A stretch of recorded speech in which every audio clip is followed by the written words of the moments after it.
This story tells the twists and turns of the life of a noble girl named Agnes. Agnes is often underestimated and ridiculed by other nobles in her social life because Agnes looks unfashionable. One day, Agnes is asked to attend a party by her father to find a prospective husband, but as usual, the girl becomes the gossip of the nobles. She was helped by a young man named Nezelbert, who is the fiancé of the royal princess Mia. Not long after, Nezelbert has to face difficulties because of Princess Mia's actions. Agnes helps Nezelbert. Seeing the two, Princess Mia then punishes Nezelbert by sending him to live on the border and marrying Agnes. Agnes thinks it must be very bad for Nezelbert to marry her as punishment. The girl is sure that Nezelbert must be very tormented by this decision, but it seems that it is not certain. Nezelbert accepted the sentence. He then spoke to Agnes. The young man knew that life on the border would be difficult for a noble girl, but in this case, Nezelbert wanted Agnes to come with him to the border. That way, Agnes would be free from old custom. Nezelbert proposed to Agnes to marry him.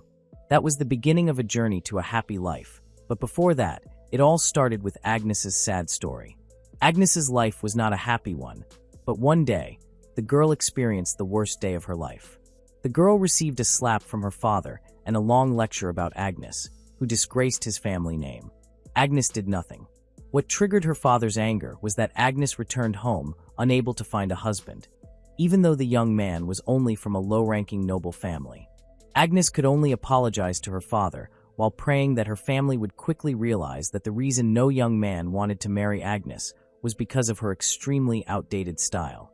This had happened often, even always, but her family still refused to realize it. For example, some time ago, Agnes went to a party wearing a dress from a century ago. The engagement announcement was held at the Countess de Luger's house in response to the engagement proposal sent by Agnes's family. However, an unpleasant incident occurred for Agnes. Her partner, Mr. Yahello, distanced himself from Agnes. The young man also consciously announced his engagement to another woman. None of the guests objected or felt sorry for Agnes. In fact, they accepted it because his partner was Agnes, the dowdy young lady. Agnes didn't blame her ex-fiancé, his new girlfriend, or the guests who justified Mr. Yahello's wrongdoing. Instead, she wanted to teach him, as everyone could see that even a political marriage was impossible with such an appearance. However, her family refused to understand. Her father, mother, and even her younger sibling proudly wore outdated clothing, rejecting current trends. Truth be told, there was a reason behind Agnes's family's continued adherence to outdated clothing styles. Agnes's family is descended from the venerable Marquis of Eventera. During Agnes's great-grandmother's time, the head of the Eventera family served as prime minister and was even dubbed the king's right-hand man. However, the family's glory did not last long, specifically during the reign of Agnes's grandfather, who acted arrogantly under the influence of his parents. Currently, Agnes's family prides itself solely on its bloodline and values the best of days, when the most prosperous were. Her family, which has abandoned the way of life and business of the present, lives as if time has stopped. This has resulted in the Marquis Eventera family being known by other nobles as aristocratic fossils with zero charm and moldy values. Agnes had long been aware of something unusual in her family.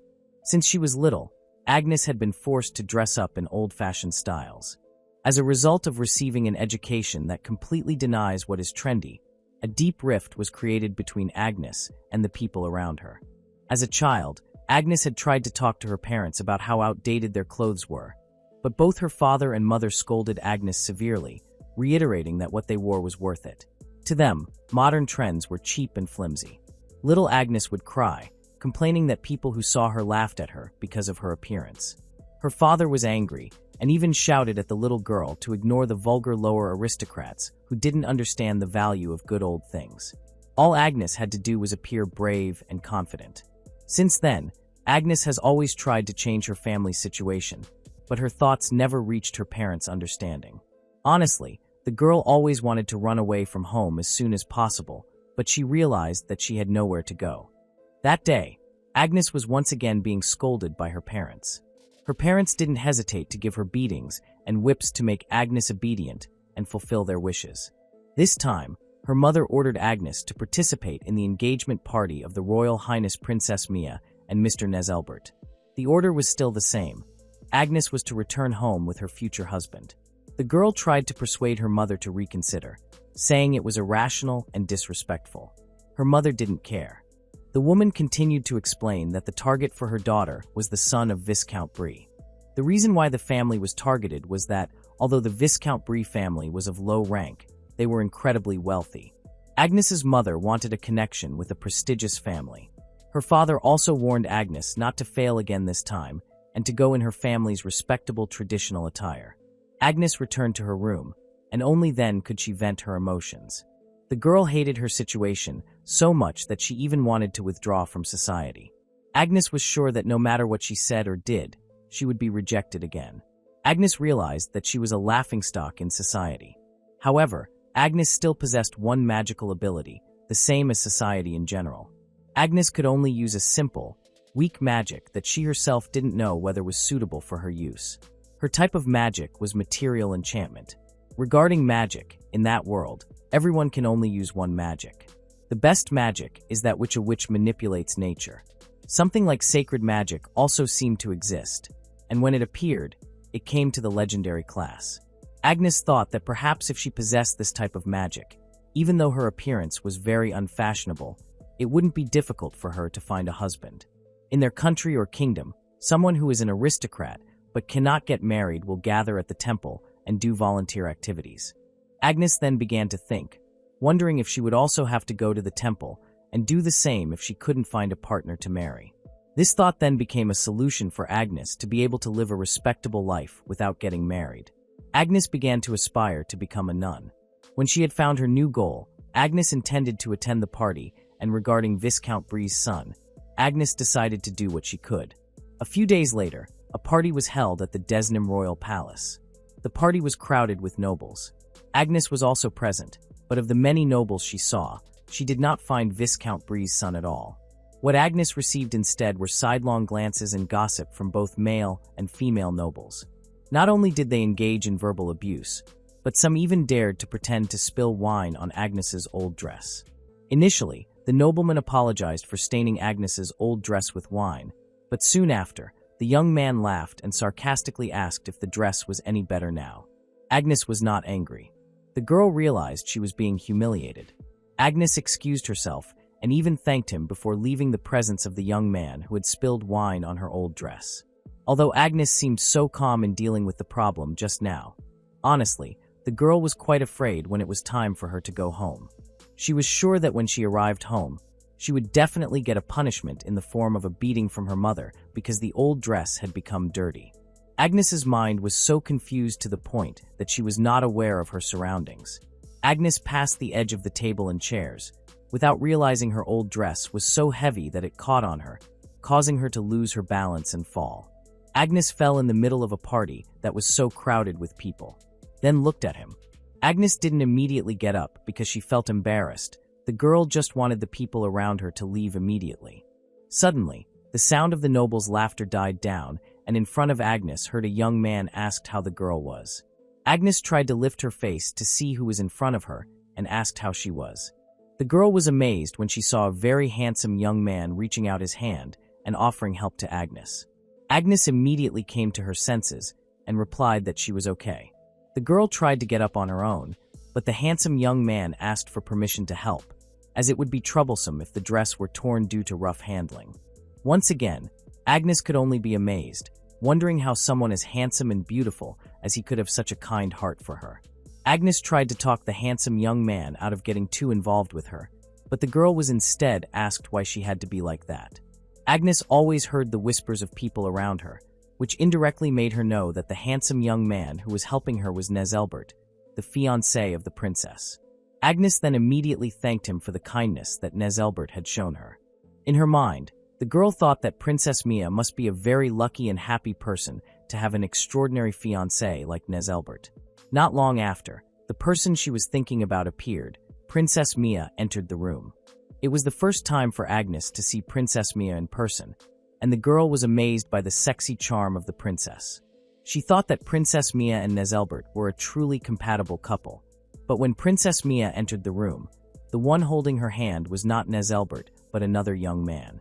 When his fiancé entered the room with another man, Nezelbert could only remain silent with a gloomy face that looked down wearily.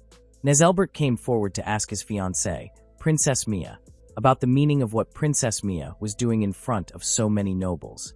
Princess Mia not only answered verbally, but also through actions. The princess, openly in front of so many party attendees without the slightest shame, was making out with another man in front of her legal fiancé Nezelbert. Because the handsome young man asked for an explanation, Princess Mia immediately said what she really wanted to clarify in front of everyone. At that moment, in the middle of the party, Princess Mia canceled her engagement to Nezelbert and announced her engagement to the man she was currently engaged to, Robin. Hearing what Princess Mia said did not immediately make Nezelbert angry. The young man reminded Princess Mia that the woman might not be forgiven by the king if she said such a thing suddenly and neglected her duties. Instead of solving the problem, Princess Mia actually added to the problem by accusing Nezelbert of being jealous of Robin's talent and often bullying him. Nezelbert was confused. It was true that Robin was a holy magic user who could use multiple spells that used a large amount of magic power. Therefore, Robin could be classified as the most magically gifted person in that land. Her blood was very rare and valuable. Princess Mia emphasized that as long as Robin was around, Nezelbert was unnecessary. Nezelbert wanted to know if the king and queen also thought so. Based on Princess Mia's words, as long as Nezelbert committed all the misconduct Nezelbert committed, the king and queen would not accept Nezelbert. Of course, this was just nonsense because since Nezelbert had been decided to be Princess Mia's fiancé, the young man had no time at all because his time was spent on all kinds of education he had to go through to become a good and wise leader. Nezelbert had absolutely no time to bother Robin. Besides, he also doubted whether Robin was capable and worthy enough to replace his position. Princess Mia didn't care. It was only a matter of time for Robin to learn. There was something more important that left Nezelbert helpless. That was the fact that Princess Mia was pregnant with Robin's child. Thus, Nezelbert had been accused of trying to interfere with the father of the future king. Nezelbert tried to clear his name, but no nobles defended him even though they all witnessed the facts. Princess Mia didn't care about Nezelbert's fate. Nezelbert, who was always considered wise and right, made Princess Mia feel unfree and even hated him for a long time. Princess Mia ordered the guards to finish Nezelbert off. When Nezelbert fell, none of the nobles helped him up. The desire to help was there, but they were afraid of Princess Mia. There, Agnes stood watching. She remembered the moment Nezelbert had offered her help. Agnes then made up her mind. The girl stepped forward and extended her hand to Nezelbert. Nezelbert managed to stand up because of this. Princess Mia witnessed this. Nezelbert asked Princess Mia not to involve Agnes. Agnes herself couldn't believe that she had been recognized by the princess. Princess Mia seemed to laugh with satisfaction. She had decided on Nezelbert's punishment. Nezelbert was required to live on the border and must marry Agnes. Agnes received her father's wrath when she returned home. Her father was angry because Agnes failed to marry Viscount Brie's son, but instead had to marry Nezelbert, the man who had offended Princess Mia. Agnes wanted to explain, but didn't get the chance. She herself didn't really understand what had happened. So suddenly, a young man who was kind to her was misunderstood and changed his status to a criminal. Agnes didn't know anything. She was just trying to help Nezelbert.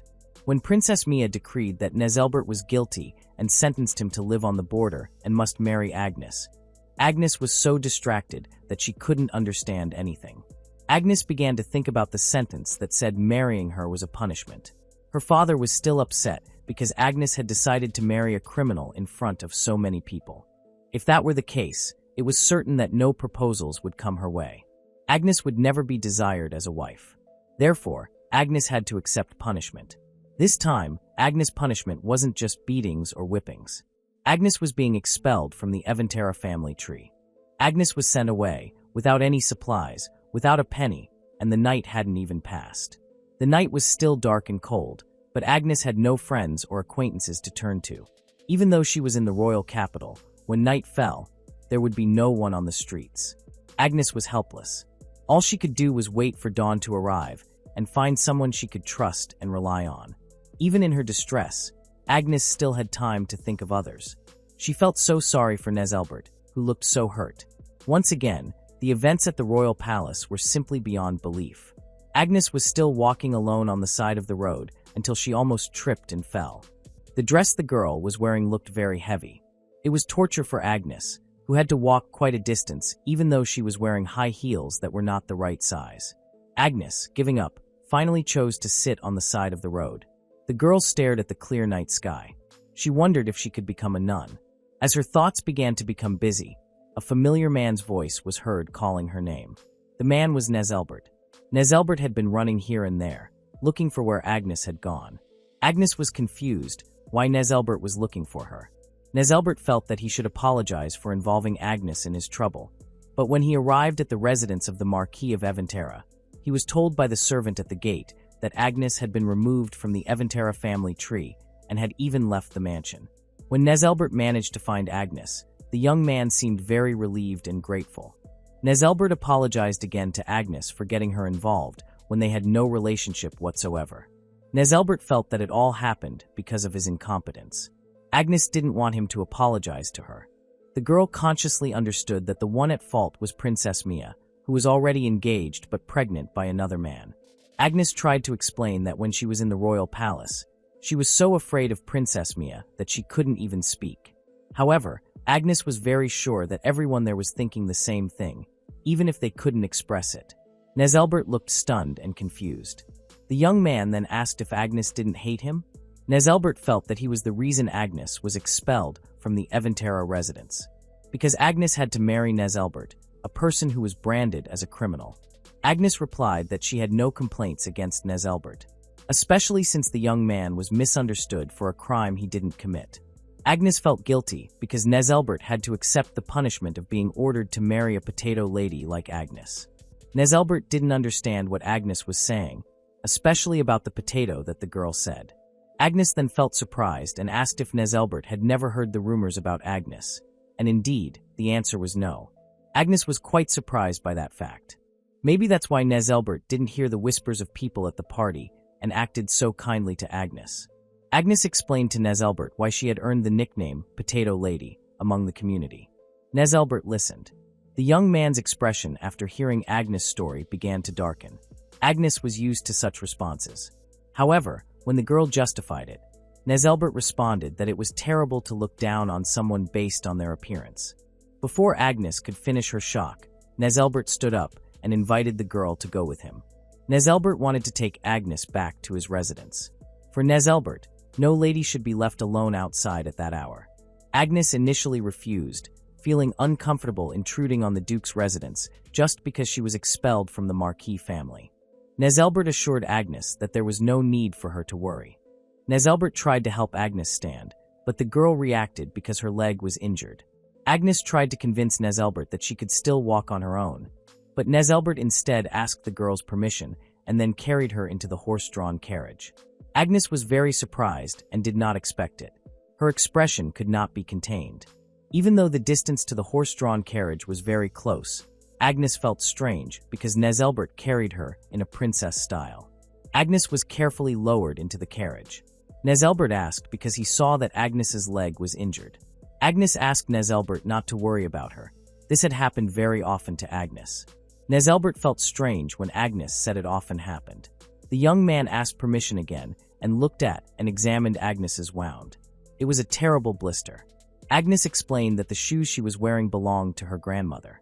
They were too small for Agnes's feet. Hearing this, Nezelbert looked radiant. He thought Agnes really valued the shoes to take such good care of them. Agnes denied it. Her reason was not so. The reason Agnes still wears those shoes is that her parents are so obsessed with tradition that Agnes doesn't have her own shoes to wear. They arrived in front of the Duke's residence. Nezelbert carried Agnes again and asked his servant to bring her shoes later. While Nezelbert was carrying her, Agnes tried to talk him into putting her down. According to Agnes, her actions of carrying her into the Duke's residence barefoot were impolite. Nezelbert didn't think it was important, and he had to leave the house soon anyway. Agnes didn't need to worry because they wouldn't meet anyone. Nezelbert put Agnes on the sofa and quickly got the medicine box to treat Agnes's wounds. Agnes didn't think it was necessary because she usually let wounds heal on their own. Nezelbert didn't think so. Agnes should take better care of herself. There was a moment of silence as Nezelbert treated Agnes's feet. Agnes broke the silence by asking Nezelbert for help so she could stay the night because she had no one to turn to. Agnes also thanked Nezelbert. The young man, who felt that he was the reason for Agnes's banishment, was certainly willing to help. He was even willing to do whatever he could to help Agnes. Agnes could see how sincere Nezelbert was. The girl knew the young man must have been more hurt by the incident, but his concern for Agnes showed that Nezelbert was truly a good person. Agnes confidently responded that what had happened to Nezelbert was extremely unfair. The girl was confident that the king would do something about it. She was also certain that Princess Mia should have realized her own mistake by now. Nezelbert was very grateful for Agnes's words of encouragement. However, the young man realized that he himself had made a mistake. Their engagement had been predetermined since they were young, so like a puppet, Nezelbert had acted obediently, even going through a strict royal education. He realized that his biggest mistake was the result of his obedience, ignoring the princess. Hearing Nezelbert's side of the story made Agnes struggle to comment.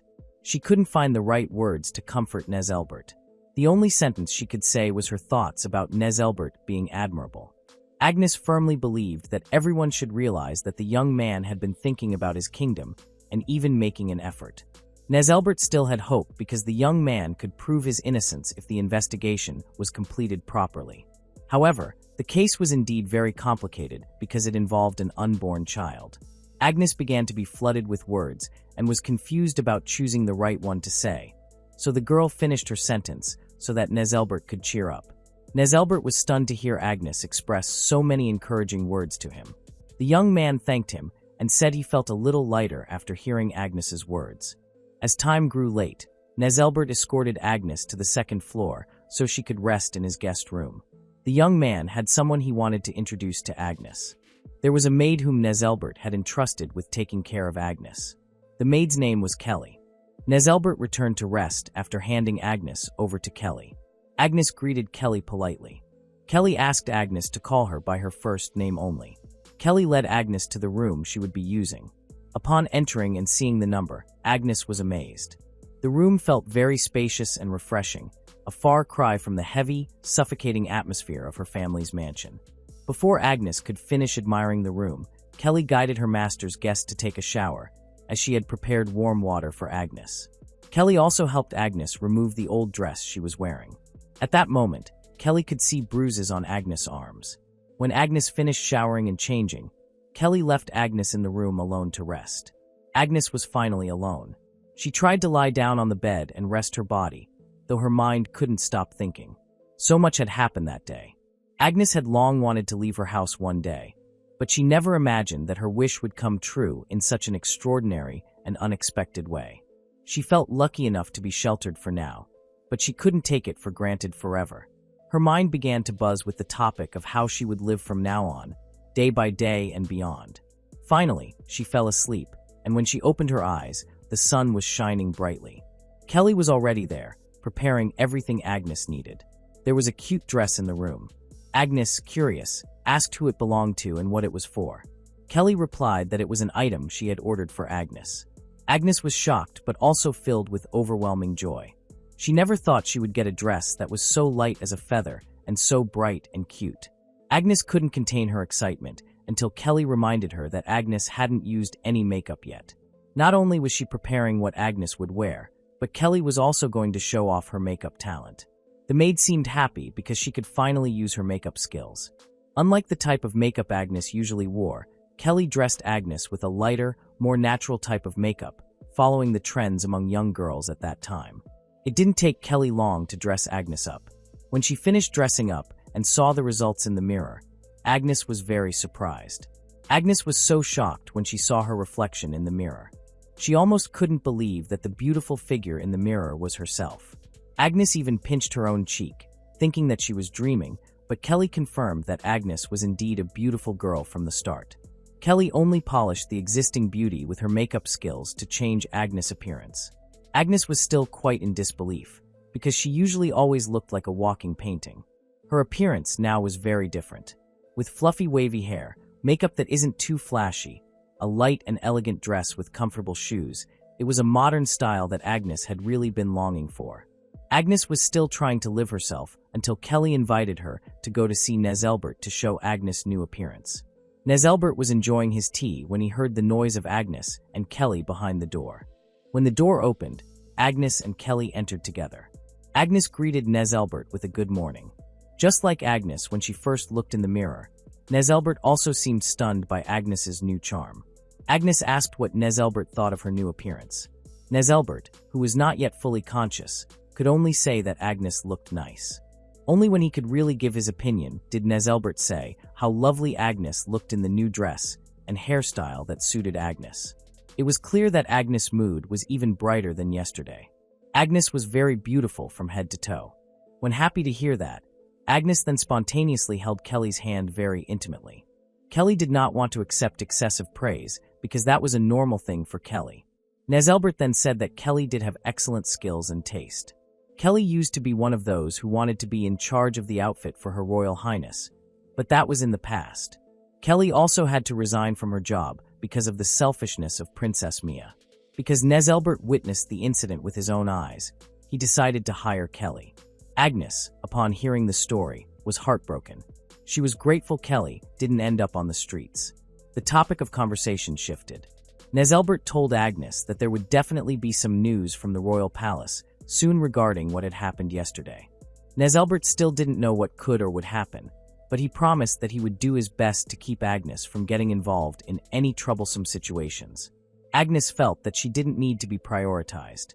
For the girl, Nezelbert should prioritize her well-being first, but Nezelbert was reluctant because he was afraid that Agnes's future would be mortgaged because of it. Agnes thought the conversation would not end, so she wanted Nezelbert to prioritize himself without having to care about Agnes. But in exchange, Agnes was allowed to have the dress and shoes she was wearing at that time. Nezelbert refused. Agnes then realized that there was no way she could have those expensive clothes and shoes for free, so she apologized for her impudence. Frankly, Nezelbert hadn't meant to say that, but he wasn't very good at explaining it either. Nezelbert preferred to tell Agnes that he was trying to return her to her former life. Nezelbert had tried to persuade Marquis Eventera to revoke his decision to expel Agnes from the Eventera family tree. Hearing this, Agnes could only smile wryly and offer a thank you with a seemingly uncomfortable gesture. Kelly noticed this, even if her master didn't. Another time, after taking care of Agnes, Kelly went to Nezelbert to report what she had discovered after treating Agnes for the first time in person. She reported that Agnes was resting safely. For that, Nezelbert was quite grateful. Kelly, who saw Nezelbert confused by the matter of persuading Marquis Eventera, then reported something about Agnes. Kelly noticed traces of internal bleeding on Agnes's face that he had not previously noticed because it was covered by makeup. Nezelbert was very surprised when told that there were other wounds besides on Agnes's feet due to wearing shoes that were not the right size. Not only that, Kelly also saw traces of torture in the form of beatings and whips on Agnes's arms. Not only that, but because always wearing shoes that did not fit her feet, her toes were crooked. Agnes had blisters many times, and her skin was discolored. Agnes would also definitely be affected if she continued to wear such a tight corset. If Agnes continued to do or use such things in the future, there would be problems that could not be able to be changed. Hearing Kelly's explanation made Nezelbert even more confused. It seemed the Marquis Eventera family was dark. Kelly took Agnes to a room that was a library.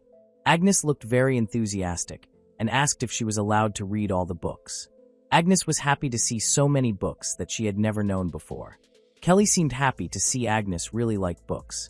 Kelly answered Agnes that she was allowed and free to choose any book. Because of those words, Agnes remembered that in her house, there were only old books from a century ago. Agnes could not read new books or new editions. Kelly seemed to pity Agnes.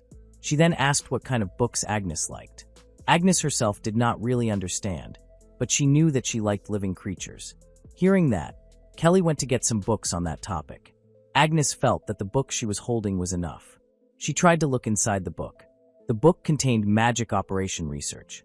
Looking back, she saw many handwritten notes. Perhaps they were Nezelbert's notes. Seeing this, Agnes hoped that Nezelbert would become the happiest man in the world. Agnes felt that Nezelbert had put in the effort for the book. She read it carefully, not wanting Nezelbert's efforts to be wasted. Time passed. Suddenly, it was time for snacks. Kelly gave Agnes a basket of sweet snacks and invited her to go with him to meet Nezelbert. They planned to have snacks and tea together. When they arrived in front of Nezelbert's room, Kelly and Agnes heard someone shouting, clearly angry at the royal family. It seemed that the one who was venting his emotions was Nezelbert's younger brother, who couldn't accept the royal family's decision towards his brother. Nezelbert always fought and tried his best, but received completely unfair treatment. Agnes was still eavesdropping outside the door, while Kelly couldn't believe what was happening. Nezelbert's younger brother's shouting grew louder, especially when he brought up Nezelbert's punishment of marrying a potato lady like Agnes. Nezelbert's younger brother felt that the decision was very unfair to his brother. Agnes was still in a position to listen quietly while Kelly, beside her, had run out of patience. When Nezelbert's younger brother said that he would throw Agnes out before Agnes could even think about marrying Nezelbert, Kelly came in and broke down the door. Agnes was very shocked and quite worried, while Kelly remained calm and said that they had brought tea. Agnes smiled awkwardly, confirming Kelly's words. Julian, Nezelbert's younger brother, seemed captivated by Agnes' beauty. He asked Nezelbert who Agnes was. Nezelbert didn't give a correct answer, but instead said that Julian seemed to have decided to kick Agnes out now. That's when the lecturer widened his eyes in shock, realizing that the potato lady wasn't what he imagined. Agnes confirmed that she was the potato lady. Julian became even noisier because he felt he had been deceived. Nezelbert even had to intervene to silence his younger brother so Julian could calm down. Afterward, Julian immediately apologized to Agnes for what he had said earlier. Agnes wasn't angry, in fact, Agnes felt it was normal. Agnes knew that the lecturer was truly worried about Nezelbert. Julian agreed. He couldn't calm down seeing his brother, who had worked hard and then sacrificed everything one by one. Julian felt he couldn't tolerate what the royal family had done. But even with all his worries, it wasn't right for Julian to say such cruel things about Agnes. So Julian once again bowed and sincerely apologized to Agnes. Nezelbert was pleased with his younger brother's attitude. He turned to Agnes. Kelly prepared tea and snacks for them. Nezelbert had intended to summon Agnes earlier because he had received news from the royal palace. They needed to discuss the matter immediately. Julian handed over the document in question. It detailed Princess Mia's wrongdoings. Based on it, the king acknowledged that Nezelbert had been misunderstood. Agnes was pleased to hear this, but Nezelbert continued with the bad news. Princess Mia was pregnant with Robin's child, and many aristocrats had heard about it. The fact could no longer be hidden. Because of this, the royal family issued a decree stating that the princess has decided to give birth to this special child for the sake of the country since Robin holds a sacred power. This was to be announced to cover up the scandal perpetrated by the princess. Nezelbert would be the princess's spouse and take charge of national affairs on the condition that Nezelbert accept Robin as Princess Mia's lover, thus preventing him from moving to the frontier. Agnes couldn't believe it. The thought of Nezelbert being so busy taking care of the kingdom while Princess Mia was making love and being affectionate with her lover made Agnes concerned. Nezelbert knew what Agnes was thinking. He had also married, so the proposal meant that Nezelbert would have to go to the frontier only because it was inconvenient for the royal family if Nezelbert remained in the capital. Agnes couldn't believe it and asked if the king had also decided to conceal the shame of the royal family over the future of the nation. Nezelbert wasn't convinced. Actually, there seemed to be a disagreement between the king and queen. This happened because Robin apparently didn't want to stay in the palace and caused a lot of trouble. The king might be considering handing over the throne to the second prince. The first prince of their kingdom was physically very weak and in no condition to handle state affairs. The second prince himself lacked support due to his mother's background as a commoner. The queen's daughter, Princess Mia, had been chosen as the next monarch, but the princess seemed almost completely lacking in her self-awareness as a member of the royal family. Therefore, Nezelbert was trying to make it work somehow by supporting her. Now that Nezelbert had to go to the frontier, the king and queen were debating whether to hand over the throne to Princess Mia. However, Agnes remained upset. Nezelbert was the one who must suffer all the disadvantages. Nezelbert felt reassured. He praised Agnes's kindness. Now, he turned to discussing Agnes. The document Julian had given him earlier also stated that if Nezelbert refused to marry Princess Mia, he would have to marry Agnes. And as the Margrave, Citrina, governs the border, Nezelbert had intended to persuade the Eventera family to let Agnes return home, but he now doubted whether this was the right thing to do. Nezelbert began to ask about Agnes's injuries, including the bruises on her face, arms, and legs. Agnes felt that these injuries were normal and would disappear within a few weeks. From this answer, Nezelbert could tell that Agnes often received punishment in the form of abuse from her family. Agnes confirmed this, and even felt that she deserved the punishment for her wrongdoing. One thing Agnes doubted was how her family's problems could have anything to do with Nezelbert.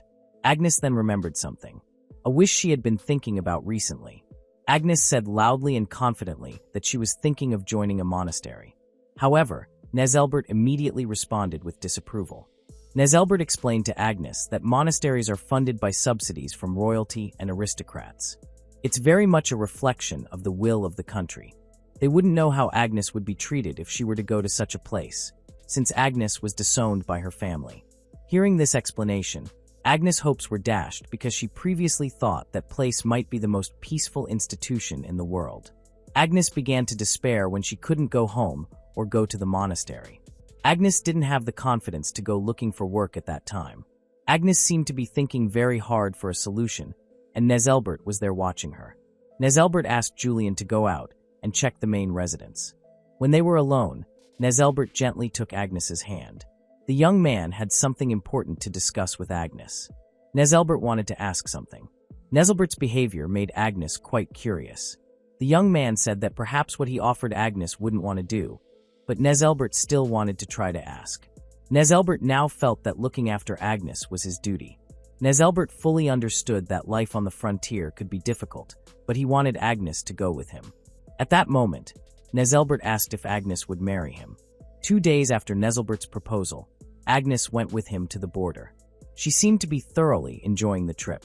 They rode in the same carriage, already husband and wife. Since they were married, Nezelbert wanted Agnes to call her Nazel. It was a little awkward for her, but Agnes tried. She also allowed him to start calling her Agnes. Agnes had accepted Nazel's proposal. Even though their marriage was only a royal decree, Agnes still felt guilty because Nazel had to marry her, a potato lady. Nazel seemed to treat Agnes so kindly and carefully. The young man was uneasy about having to send Agnes home and could not freely protect Agnes if the girl stayed at the residence in the royal capital. Nazel knew very well that the frontier was definitely far from comfortable compared to the capital, but Nazel would be easier to protect Agnes from close by. Nazel felt that he could not find a more appropriate way at that time except for Agnes to come with him. Honestly, Agnes felt flattered. She did not want Nazel's kindness to go unnoticed. The girl would live on the border with him while trying not to cause any problems for him. Their marriage was the most appropriate choice for them at that time. Agnes thought that one day Nazel would find a girl he truly loved and end up marrying her. With that thought, Agnes felt she had to encourage herself to become independent. Nazel looked confused, seeing Agnes as if she were thinking about something heavy. Agnes didn't want to reveal what was on her mind, so she chose to ask about Citrina, the area where they would be living. Citrina is a place located at the southern tip of Desnam country. Because the place is on the border, there is a lot of damage caused by magical beasts. Magical beasts are something people usually say about a creature with magical power. In addition, Citrina is a place where it is difficult for fruit plants to grow. Because of this information, Nazel's initial agenda when he arrived there was to investigate the local area and try to determine the cause. Nazel's magic can make plants grow and change according to his will. He hopes that his power can be used to grow crops in the frontier. Nazel came prepared. The young man even brought seeds that had been grown with his magic. If the plan goes well, the Citrina region will have a stable food supply.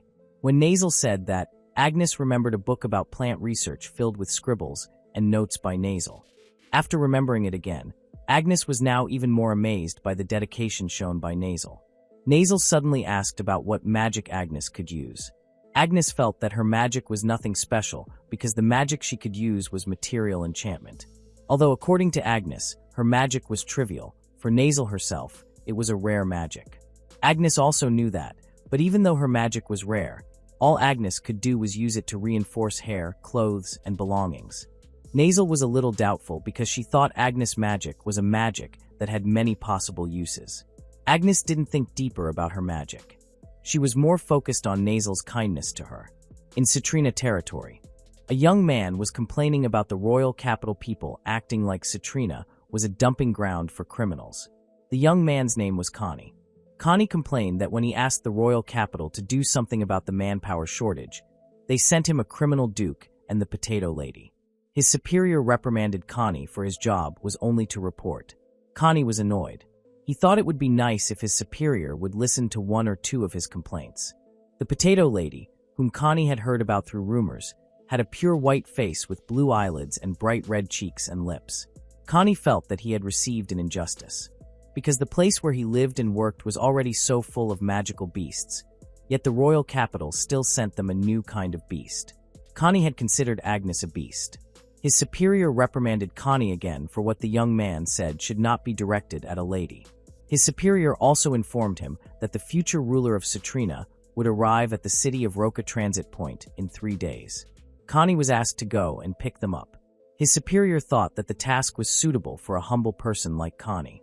Connie was honestly depressed by the recent events.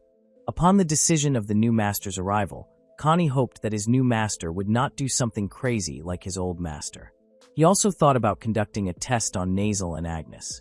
Connie had prepared something unusual for Duke Nezelbert Flores' cruise. Time passed, and Agnes and her entourage had arrived at the Roca. Nazel informed Agnes that they would be switching to cavalry beasts from now on.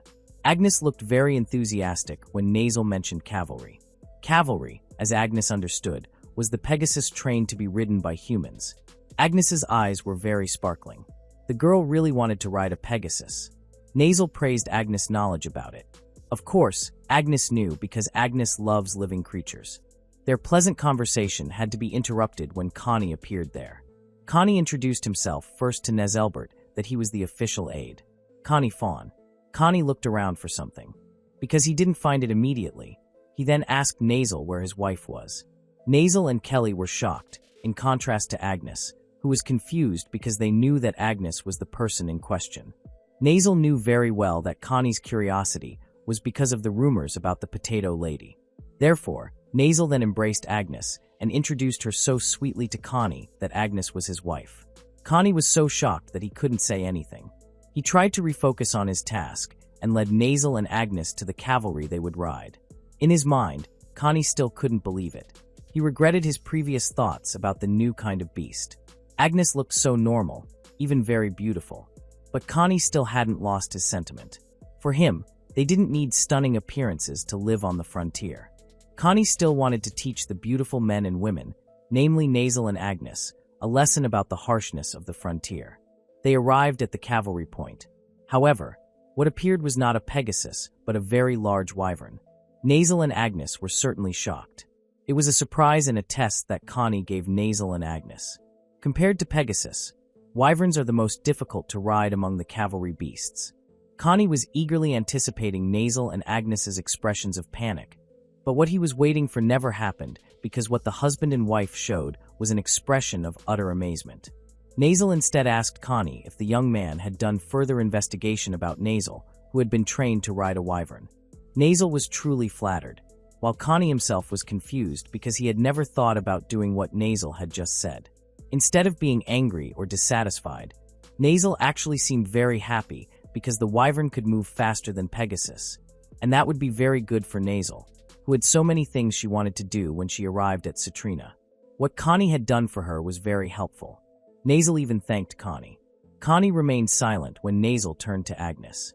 Agnes also didn't seem afraid at all, and the girl even thought the wyvern was an adorable creature. Connie couldn't believe his new master. While he was still confused, Kelly was there, surprising him. Kelly asked if she could go with Connie, and finally, the girl did go with Connie. Moving on to the new couple. Nazel seemed happy to help Agnes climb onto the wyvern.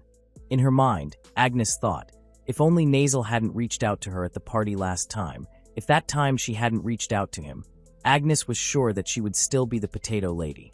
The accumulation of various small events with Nazel had made a big difference for Agnes. Of course, Agnes still hadn't freed herself from her worries, but now she had taken off that heavy dress. She felt like she could face any difficulty. For the sake of Nazel, who changed her, Agnes thought that she had to find what she could do. Agnes enjoyed her flight with Nazel. The girl really liked feeling the fast gusts of wind passing by her. They could start to see the city. Soon, they arrived at the center of the city. Agnes noticed from the air how barren the fields were. Nasal could see it too. It seemed the rumors they heard were true. Even the condition of the silken might be worse than rumored. They finally arrived. Nasal got off first. The young man asked if Agnes was okay.